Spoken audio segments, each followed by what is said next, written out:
In this guide, we're going over how to fix Black Ops 2 stuck in a host migration PS5. This is Aiden from JustBoz, and before we get into this guide, make sure to like the video and subscribe to the channel with all notifications on. It really does help with the channel, and it lets us know that you want more content like this, so we greatly appreciate it. If at any point throughout this guide you did have any questions, just ask them down in the comment section below, and we can help you out further. I'm going to be doing my best to reply to every single comment down there. First things first, wait about 30 seconds to see whether the game selects a new host. If the migration never finishes, leave the lobby and search for a different match.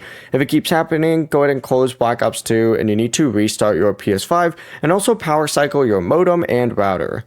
Just turn them off for about 5 minutes, then reconnect everything, and then go to your settings up in the top right by selecting that settings gear, and you need to go ahead and go to network, select connection status, and hit test internet connection. Try to use an Ethernet cable whenever possible, and avoid downloading or streaming on the same network while playing. And if you're playing with friends, go ahead and create a new party and let the player with the strongest connection host. Also, go ahead and check Black Ops 2 and PlayStation Network server status, because repeated host migrations may cause server or lobby connection problems. Before you do leave, make sure to like the video and subscribe to the channel with all notifications on. It really does help with the channel, and it lets us know that you want more content like this. We'd greatly appreciate it. And if at any point throughout this guide you did have any questions, just ask them down in the comment section below, and we can help you out further. I'm going to be doing my best to reply to every single comment down there. Peace.